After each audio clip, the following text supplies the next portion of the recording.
Baiklah, yang pertama definisi. Nyeri. Secara umum, nyeri adalah suatu rasa yang tidak nyaman, baik ringan maupun berat. Nyeri didefinisikan sebagai sesuatu keadaan yang mempengaruhi seseorang dan eksistensinya diketahui bila seseorang pernah mengalaminya menurut Tamsuri 2007. Menurut International Association for Study of Pain, nyeri adalah pengalaman perasaan emosional yang tidak menyenangkan akibat terjadinya kerusakan aktual maupun potensial atau menggambarkan kondisi terjadinya kerusakan. Selanjutnya ada teknik pernafasan dalam merupakan suatu bentuk asuhan keperawatan yang dalam hal ini perawat mengajarkan kepada klien bagaimana cara melakukan nafas dalam, nafas lambat, atau menahan respirasi secara maksimal, dan bagaimana mengembuskan nafas secara perlahan. Selain dapat menurunkan intensitas nyeri, teknik relaksasi nafas dalam juga dapat meningkatkan ventilasi paru dan meningkatkan oksigen dalam darah. Selanjutnya ada teknik distraksi, itu adalah memfokuskan perhatian klien pada sesuatu selain pada nyeri tersebut. Fungsi atau tujuan terapi relaksasi nafas dalam untuk mengatasi nyeri persalinan. Detak jantung cenderung lebih normal dan terkontrol, mempertahankan pertukaran gas, mengatur frekuensi dan pola nafas, mencegah atelektasis, meningkatkan relaksasi otot, menurunkan kecemasan. Meningkatkan relaksasi otot. Nyeri saat persalinan mengakibatkan otot-otot dan persendian menjadi kaku dan kencang karena akibatkan oleh kontraksi rahim saat persalinan bahkan setelah persalinan. Dengan menggunakan teknik nafas dalam, maka otot-otot lebih rileks dan mengurangi kekakuan serta kencangan otot yang dirasakan saat persalinan. Menurunkan kecemasan. Ketika nyeri pada persalinan, tingkat kecemasan pada ibu hamil biasanya sangat tinggi sehingga menyebabkan kekurangan konsentrasi saat persalinan. Karena ibu lebih berfokus pada nyeri yang dirasakan. Saat ibu hamil melakukan teknik nafas dalam, maka nyeri dapat berkurang dan ibu lebih berfokus untuk menyiram serta dapat mengurangi kecemasan yang dirasakan. Fungsi dan tujuan terapi napas dalam untuk mengatasi nyeri persalinan. Yang pertama itu untuk mengontrol detak jantung, karena pada saat persalinan cenderung itu detak jantung tidak teratur dan juga tak terkontrol. Jadi dengan melakukan teknik napas dalam bisa membantu ibu untuk mengontrol detak jantungnya. Yang kedua ada untuk mempertahankan pertukaran gas. Saat melakukan terapi relaksasi nafas dalam, proses pertukaran gas tetap terjaga sehingga ibu hamil tidak mengalami kekurangan oksigen saat persalinan. Fungsi dan tujuan yang berikut dari terapi relaksasi nafas dalam untuk mengatasi nyeri pada saat persalinan yaitu mengatur frekuensi pola nafas dan mencegah atelektasis.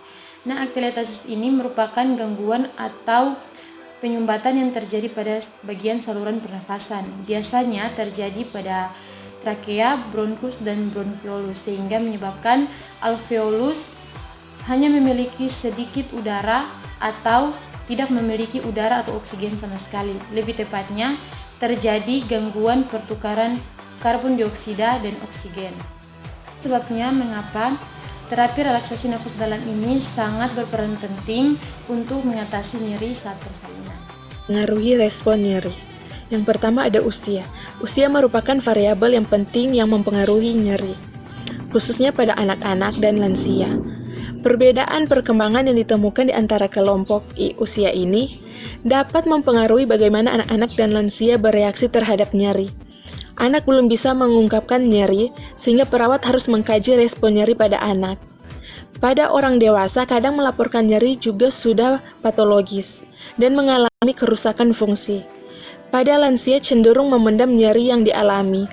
karena mereka menganggap nyeri adalah hal yang alamiah yang harus dijalani dan mereka takut kalau mengalami sakit berat atau meninggal jika nyeri diperiksakan.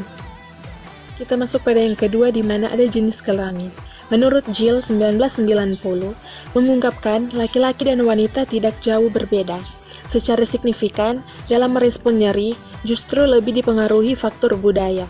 Contoh, tidak pantas laki-laki mengeluh nyeri, sedangkan wanita boleh mengeluh nyeri dalam situasi yang sama. Dan yang ketiga, ada kultur. Mengenali nilai-nilai budaya yang memiliki seseorang dan memahami mengapa nilai-nilai ini berbeda dari nilai-nilai kebudayaan lainnya, membantu untuk menghindari mengevaluasi perilaku pasien berdasarkan harapan dan nilai budaya seseorang. Perawat yang mengetahui perbedaan akan mempunyai pemahaman yang lebih besar tentang nyeri pasien dan akan lebih akurat dalam mengkaji nyeri. Dan respon-respon perilaku terhadap nyeri juga efektif dalam menghilangkan nyeri pasien.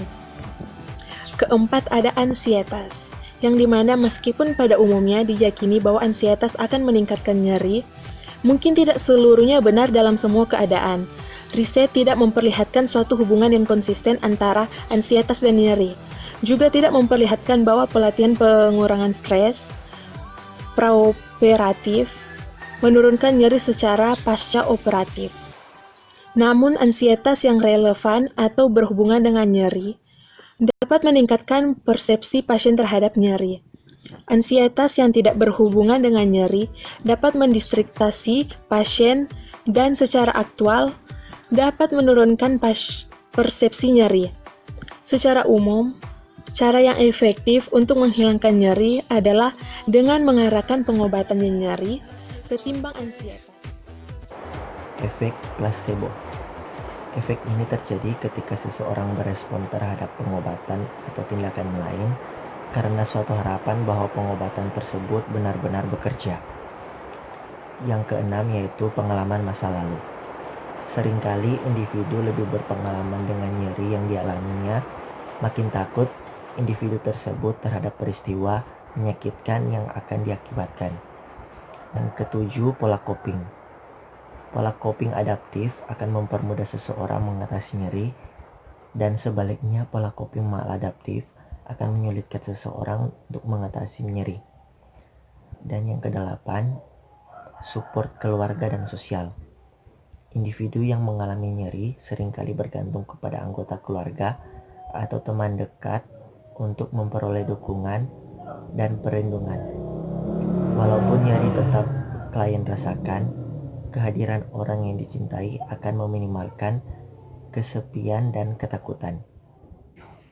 Prosedur teknik relaksasi napas dalam. Menurut Priharjo, bentuk pernapasan yang digunakan pada prosedur ini adalah pernapasan diafragma yang mengacu pada pendataran kuba diafragma selama inspirasi yang mengakibatkan pembesaran abdomen bagian atas sejalan dengan desakan udara masuk selama inspirasi. Adapun langkah-langkah teknik relaksasi napas dalam adalah sebagai berikut. Yang pertama, ciptakan lingkungan yang tenang. Yang kedua, usahakan tetap rileks dan tenang. Yang ketiga, menarik napas dalam dari hidung dan mengisi paru-paru dengan udara melalui hitungan 1, 2, dan 3. Yang keempat, perlahan-lahan udara dihembuskan melalui mulut sambil merasakan ekstremitas atas dan bawah rileks. Yang kelima, anjurkan bernapas dengan irama normal 3 kali. Yang keenam, menarik napas lagi melalui hidung dan menghembuskan melalui mulut secara perlahan-lahan. Yang ketujuh, membiarkan telapak tangan dan kaki rileks. Usahakan agar tetap konsentrasi atau mata sambil terpejam. Yang kedelapan, pada saat konsentrasi, pusatkan pada daerah yang nyeri. Yang kesembilan, anjurkan untuk mengulangi prosedur hingga nyeri terasa berkurang. Yang kesepuluh, ulangi sampai 15 kali dengan istirahat singkat setiap 5 kali. Yang ke-11, bila nyeri menjadi hebat, seseorang dapat bernapas secara dangkal dan cepat. Efektif terapi relaksasi untuk mengatasi nyeri pada saat persalinan. Dengan demikian, metode ini telah terbukti efektif apabila dilakukan secara benar, sehingga dapat mengurangi nyeri pada saat persalinan.